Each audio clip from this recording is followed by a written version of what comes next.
Hey guys, so today I wanted to share with you one of my favorite plugins of all time. It's made by a company um, called Kush, and I'm not sure if it's Kush or UBK or that the guy behind it is named UBK. Anyway, but this is a really special plugin. I've got 4 tracks here.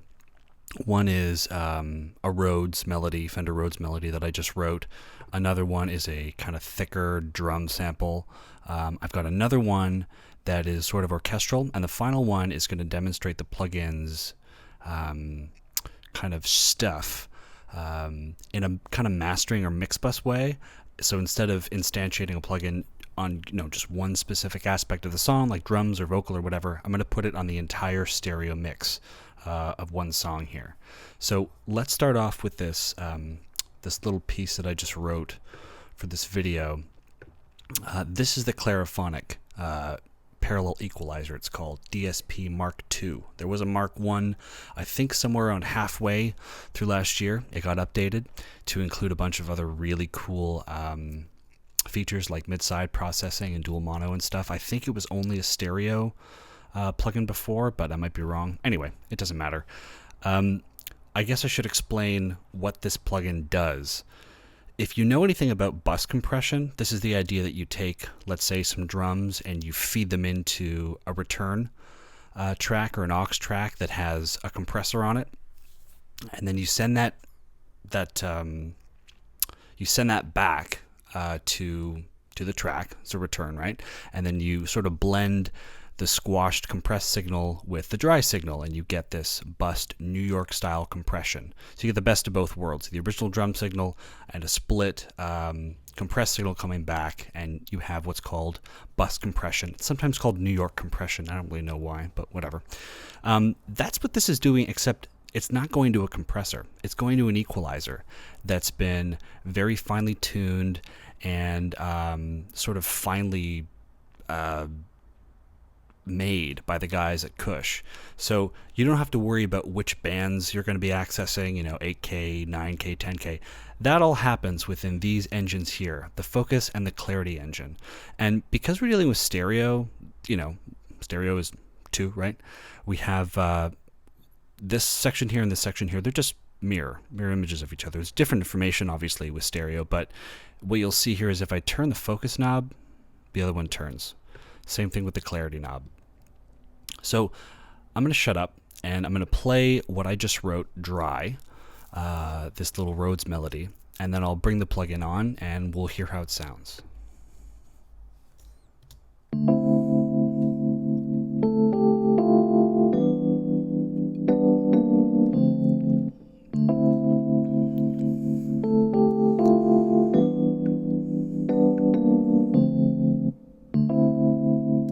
So now let's hear the plugin activated on this little melody.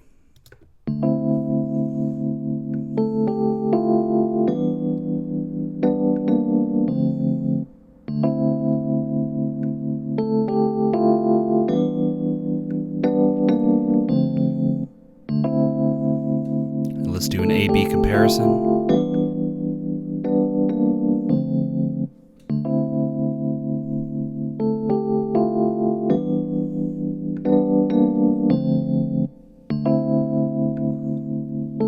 You can also do a bypass on the plugin itself right here with that button. So that's bypassed, and now we're active. So the differences are really, really subtle, but they're there.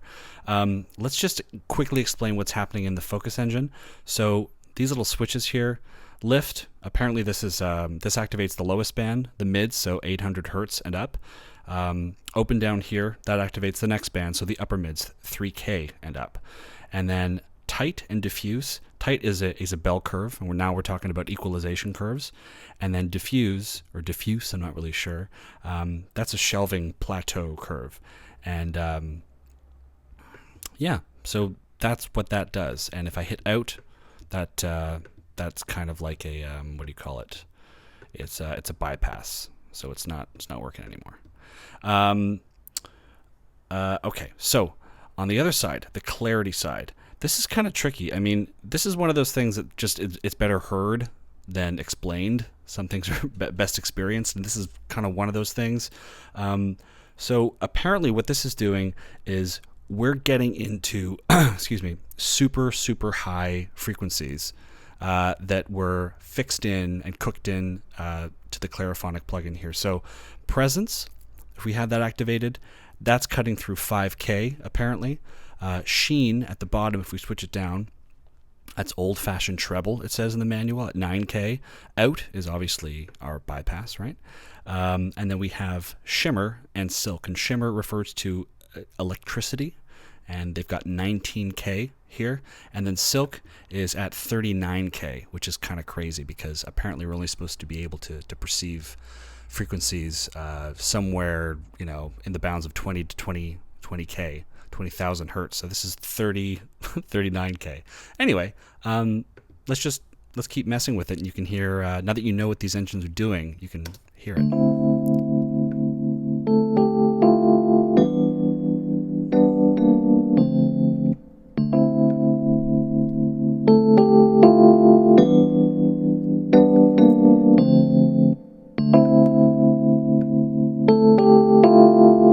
Bypass that. It's kind of muddy, right? It's kind of mid-rangey.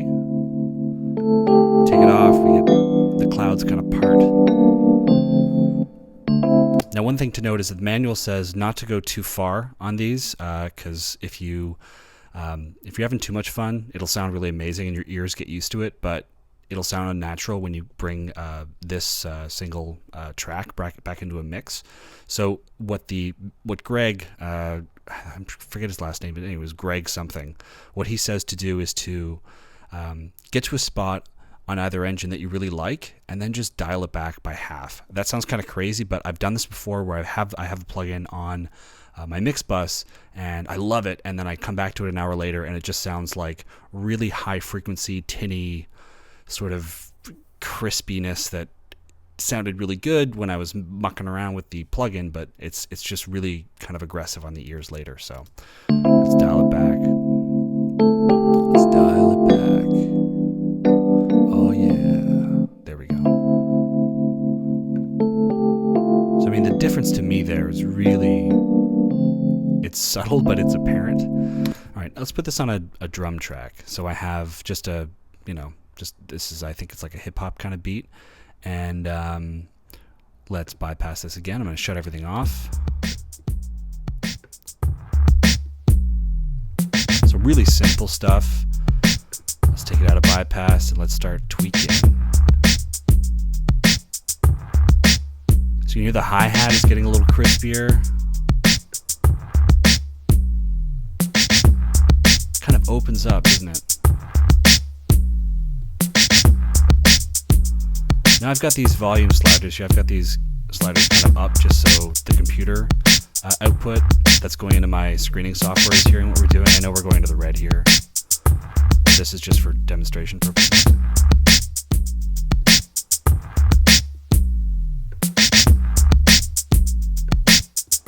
Just hear that bypassed. So again, right? You're like, geez, what was I thinking? Why don't I have this thing on everything? Hear how kind of muddy that sounds? Sounds good, but not like this. So again, best practices is to dial this back, I think he said by 50%, so I'm not going to be that liberal, because if I go 50, then we're basically not doing anything on the focus side, but the clarity side, yeah. I'm going to add a little bit more.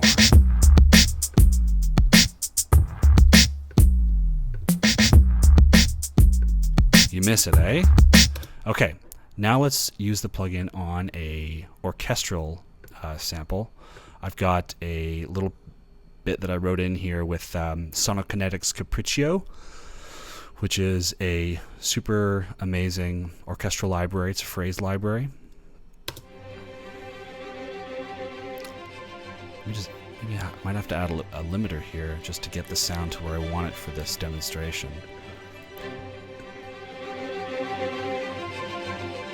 Okay, so there we go. Now if I turn the Clarophonic on,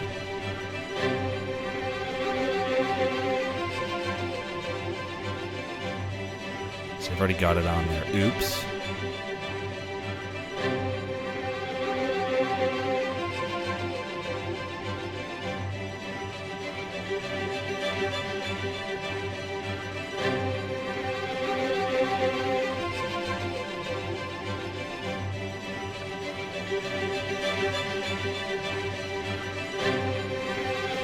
There we go, wow.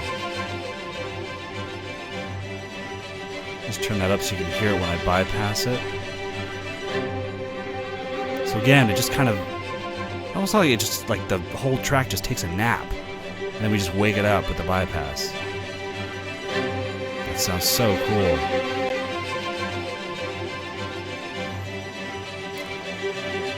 So again, all I'm doing is I'm just playing with these engines, which are set to move and shake certain areas of the frequency spectrum.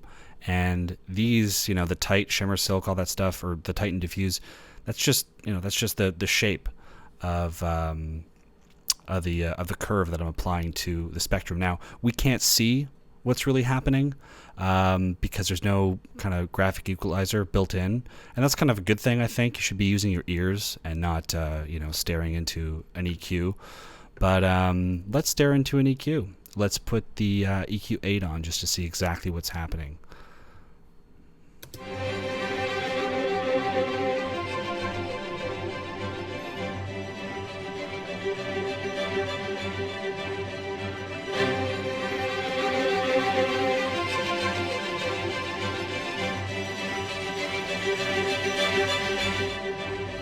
So you see how when I bypass it, everything right around the, you know, 1000 to 4K hertz range just kind of falls. Watch it spike up when I unbypass it.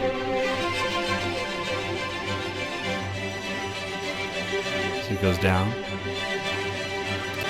So I think that's super cool. I mean, one sort of immediate benefit is you hear this all the time. People, engineers and mix engineers and all this stuff, they always say to high pass everything on a mix except for the bass and the kick. And I mean, I don't totally agree with that, because I think there's a lot of really important information in the mid range that a lot of people cut, because they cut very liberally when they're doing that. But this is kind of the best of both worlds. I mean, you're not putting an EQ plugin on, you're sweetening you know, those frequencies that we discussed earlier that are part of these engines, but you don't have to stare at an EQ. You just have to use your ears, and you can hear what's happening. And it also, you know, it has some really awesome algorithms in there that that I think make the plugin really stand out over, you know, a traditional EQ that might come with your DAW or whatever. There's a lot of work that's put into this this plugin, and let's just finish off here by, I'm kind of rambling at this point. Let's finish off by this this other track that I have. What's it called? Phantom of the I don't know. It's by, what's it called? Sorry. Yeah, Phantom of the Panther by Mop Mop. I listen to weird music. Anyway. Let's bring the plugin on. Let's bypass it, and let's just play a little bit for everybody.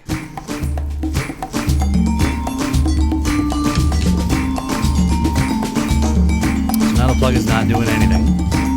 Let's turn it on. So this is what I was talking about. This is kind of like a mastering or a mix bus application of this this plugin. The focus up a little bit. And already, I mean, we haven't done anything really. We've just sort of turned it a hair, but we're already hearing, I think, some really kind of transformative stuff here.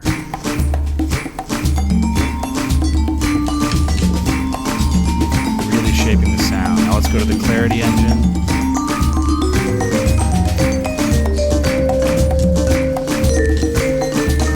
It's like the track just had a coffee.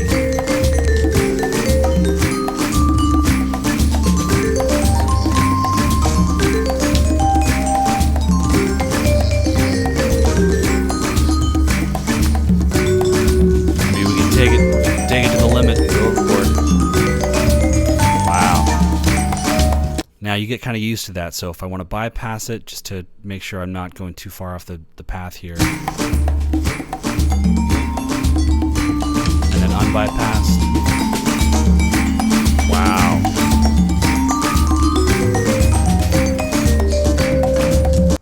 Let's play everything all together. That sounds terrible. Okay, so that is what I wanted to do today, just explain this really awesome plugin. Little side note is that I got this thing for free because I cracked it. No, I didn't crack it. I these guys, the UBK people, the Kush people, they run an amazing podcast for people who are interested in mixing. I should have mentioned this in my first video. If you go to their site, actually it's right here, House of Kush, they have a podcast link up here. It's the UBK Happy Fun Time Hour podcast. Really sarcastic, really sort of irreverent. It's Greg and his friend Nathan Daniels, I think, and they just answer questions that you have. And you can win some of their amazing plugins. They make plugins under the Kush name. They also make plugins under I think it's Sli-Fi. I mean, you can tell just by the web design here. Anyway, so if you go to the UBK Happy Fun Time Hour Facebook page, or there's a UBK Happy Fun Time Hour website, and you submit a question to these guys, you stand a really good chance at winning a plugin. That's what I did. I asked them a question. Where do babies come from? No. I asked them a question about audio, and they read it on the air, and they liked it enough to say, contact our support, and you can take whatever plugin you want for free. And obviously, I chose the most expensive one. This goes for about $199 US, and after the conversion, because I'm in Canada, that works out to about $672 plus tax. No, I'm kidding. I don't know what it works out to. Probably about our dollars in the toilet. That joke never gets old. Maybe like $250, $275. I'm not sure. But anyway, yeah. So that's my video on the Clarophonic Parallel EQ Mark II. Take it easy.